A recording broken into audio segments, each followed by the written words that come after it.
Salut les artistes, voici un nouveau numéro de Cinéma In et aujourd'hui, on sort les flingues.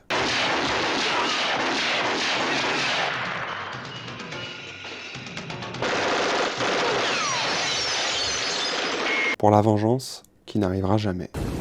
I'm vengeance. Pour devenir un justicier.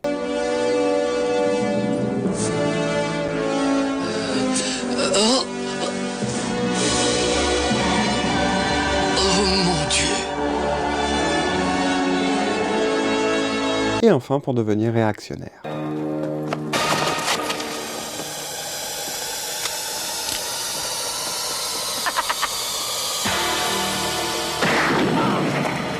Qu'est-ce qu'il y a? Il y a une type qui s'est fait descendre. Ouais, là-bas. Un justicier dans la ville.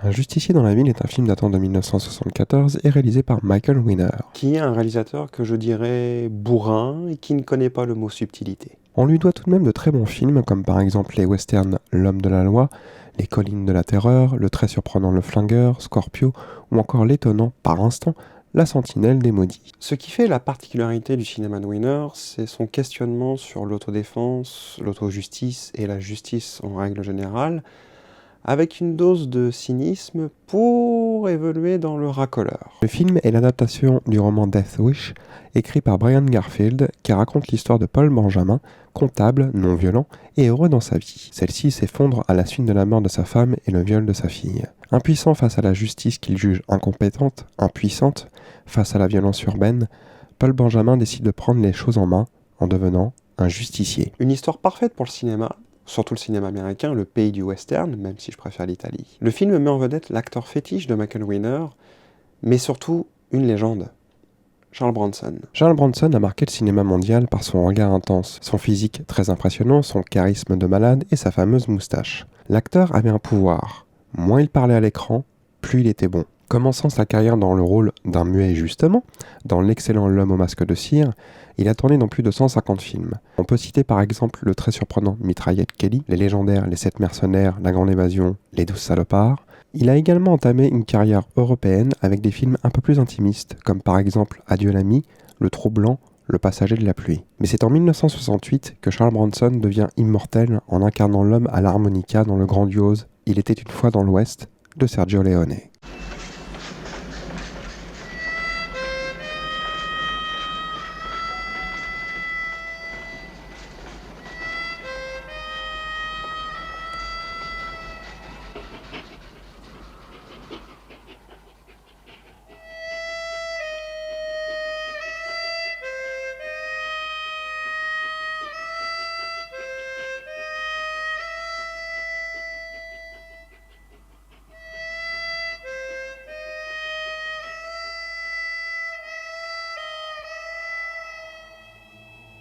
Quel film! Durant les années 70, la cinquantaine passée quand même, Charles Bronson devient l'acteur de films d'action par excellence. Pour le meilleur, avec par exemple le superbe La Cité de la Violence, le génial Soleil Rouge, Le Flingueur, le très bon Mister Majestic, ou encore le sublime et l'un de ses meilleurs films pour moi, Le Bagarreur. Hope Lange incarne la femme de Charles Bronson. On la retrouve dans Le Bal des Maudits, Amour sauvage, donnant la réplique à Elvis Presley, Milliardaire pour un jour, La revanche de Freddy ou encore dans Blue Velvet. Jeff Goldblum dans son premier rôle au cinéma.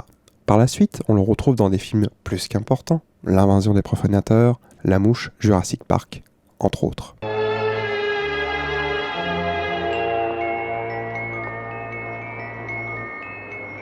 Hé, putain de ta mère. Retourne-toi, enfant de pute. Espèce d'enfoiré. File-moi ton pognon.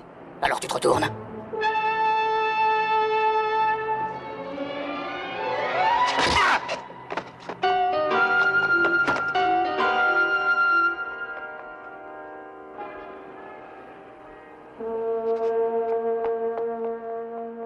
Paul Kersey est un architecte new-yorkais aisé et aux idées progressistes. Sa vie s'effondre à la suite de la mort de sa femme et du viol de sa fille. sauvagement agressé. Jugeant les institutions impuissantes face à son drame et à la violence urbaine, Kersey arpente les rues de New York pour se faire juge, jury et bourreau.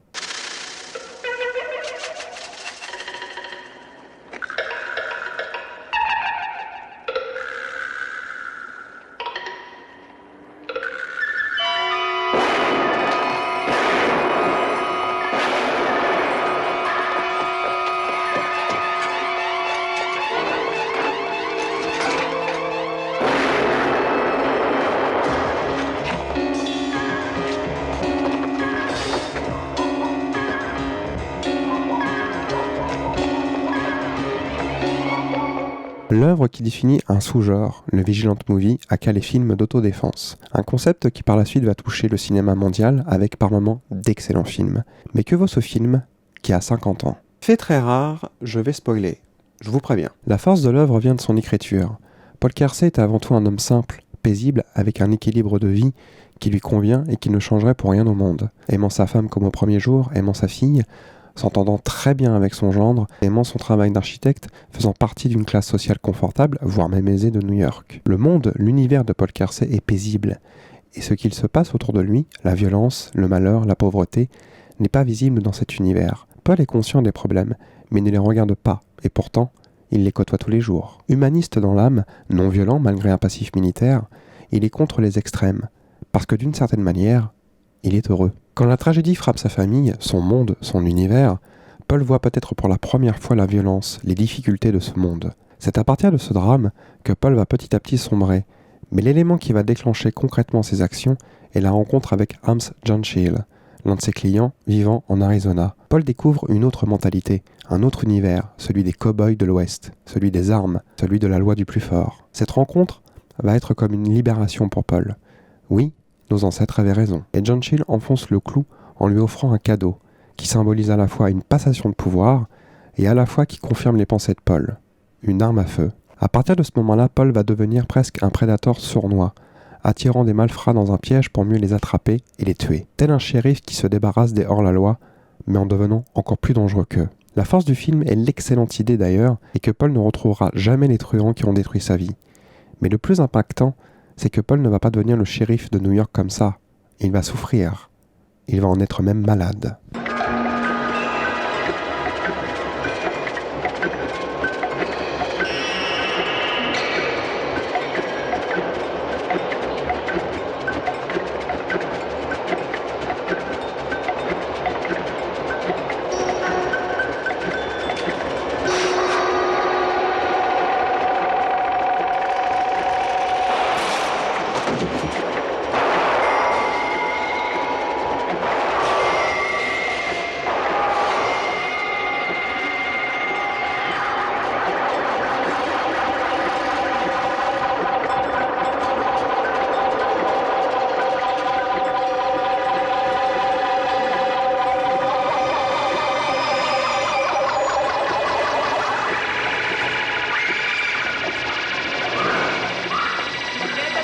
La réalisation de Michael Winner est violente, immersive, mais justifiée par rapport au sujet. La séquence de l'attaque de la femme et de la fille de Paul, que je ne peux pas vous montrer, est bien évidemment répugnante, choquante et inconfortable, mais elle est également rapide, sec et n'est pas complaisante. En montrant ce moment effroyable, Michael Winner montre ouvertement sa note d'intention auprès du public, que celui-ci accepte ce que Paul va faire, ou du moins, que celui-ci accepte l'évolution de Paul. Bien entendu, la morale est le cœur du film. D'un côté Paul et ses actions, la police qui représente la justice, mais surtout la loi, qui est face à un justicier qui ne respecte pas celle-ci, et de l'autre la population qui commence à soutenir la croisade de Paul. Michael Winner n'oublie pas de montrer plusieurs zones de gris, mais malheureusement, ou heureusement, cela dépend de la vision de chacun, le cinéaste prend une décision qui définit totalement ce que Paul devient à la fin de l'œuvre. À la fin du film, Paul se fait attraper par l'inspecteur chargé d'enquêter sur le justicier. L'inspecteur décide de le laisser partir à deux conditions, de quitter New York et de laisser son flingue. Comme dans Et on revient à la base du western, quand le shérif ordonne aux chasseurs de primes de quitter la ville avant l'aube. Mais en faisant ça, l'inspecteur ne règle pas le problème, il le déplace. Le taux de criminalité a baissé à New York, oui, car les truands vivent dans la peur du justicier, comme la peur de Batman par exemple. Mais après, Paul, par le biais de son travail, est muté à Chicago. Arrivé là-bas, il voit une jeune femme se faire agresser par une bande. Il aide la jeune femme et se retourne vers la bande, et surtout vers le spectateur. Cette scène, ce moment, que Charles Bronson a tourné à contre-cœur, mais que Michael Winner voulait absolument, dit clairement ce qu'est devenu le personnage de Paul. Il ne s'agit pas d'un clin d'œil au spectateur, mais pour moi, il s'agit surtout d'une confirmation. Paul, l'humaniste, est mort, et a laissé place à un homme qui aime tuer. Charles Bronson est tout simplement parfait dans le rôle de Paul. Et il réussit grâce à son regard à retranscrire la douleur, la tristesse, la faiblesse, cette violence refoulée et la libération de celle-ci de son personnage. Un justicier dans la ville est, bien entendu, une œuvre marquante des années 70, un film fondateur, oui, mais l'aspect qui est selon moi oublié, c'est sa tragédie. L'œuvre raconte la tragédie d'un homme qui va sombrer et se plonger dans la violence, en oubliant totalement ses valeurs. Malgré certaines critiques négatives, le film a connu un excellent succès et fait partie des rôles les plus emblématiques de Charles Bronson. Et c'est là que le pire arrive. Au début des années 80, la carrière de Charles Bronson n'est pas au beau fixe, cumulant échec sur échec au box-office. Quant à Michael Winner, ce n'est pas mieux. Deux producteurs, Menahem Golan et Oram Globus, rachètent la société de production Cannon Group en 1979 et décident de relancer l'affaire en produisant et distribuant des films.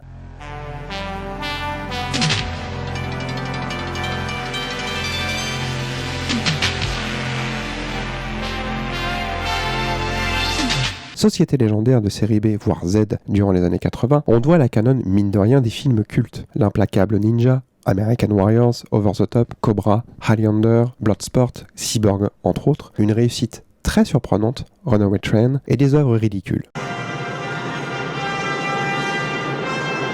La Cannon décide, sur un coup de tête, de produire une suite à Un justicier dans la ville. Il rachète les droits et entame la production. Charles Bronson accepte à une seule condition, que le film soit réalisé par Michael Winner. Et voilà comment la saga Un justicier dans la ville est née, et voilà comment Charles Bronson s'est enfermé dans ce type de rôle.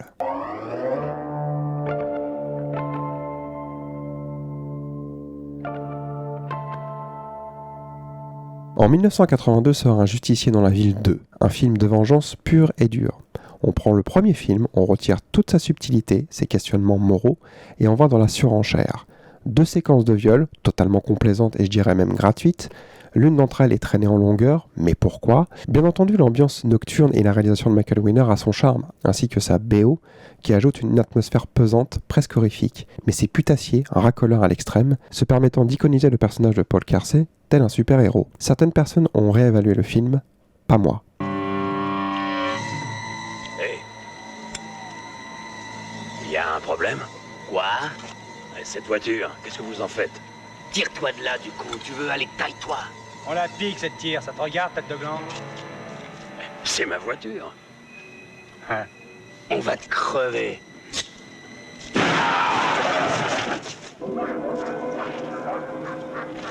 En 1985 sort Le Justicier de New York qui a dépassé la limite réactionnaire. Paul Kersey tire sur tout ce qui bouge et se fait applaudir. Totalement débile par le message qu'il renvoie, il en devient drôle. Un nanar qui tâche, qui signe la dernière collaboration entre Charles Bronson et Michael Winner.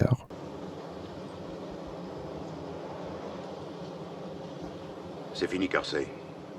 Pose ce flingue par terre.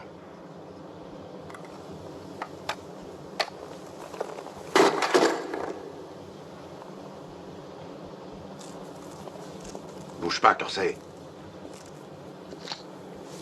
Reste où tu es ou bien je te descends. Fais ce que tu dois faire. En 1987 sort Le Justicier braque les dealers, qui est le prolongement du précédent, tout aussi débile et à ne pas prendre au sérieux, et heureusement. Réalisé cette fois-ci par l'un des réalisateurs fétiches de Charles Bronson, Ginny Thompson, à qui l'on doit, entre autres, un film plus intéressant avec Charles Bronson d'ailleurs, qui est pourtant dans la même veine, mais à beaucoup plus de qualité, 10 to Midnight, plus connu en France sous le titre Le Justicier de minuit. Oui, parce que c'est Charles Bronson, il est obligé d'être un justicier réac. En 1994 sort le dernier film de la saga, Le Justicier, l'ultime combat, un film mou dans lequel il ne se passe pas grand-chose, et surtout Charles Bronson est fatigué de ce film, de ce personnage, de ce que la Cannon en a fait. Après l'aventure Cannon, le justicier pouvait enfin poser les armes, mais Hollywood ne va pas tarder à le faire revenir. En 2006, un remake du premier film est en préparation. La MGM, qui a récupéré les droits, produit le projet et un certain Sylvester Stallone est intéressé pour incarner Paul Kersey et réaliser le film. Sa version aurait raconté l'histoire d'un bon flic qui n'utilisait jamais d'armes à feu.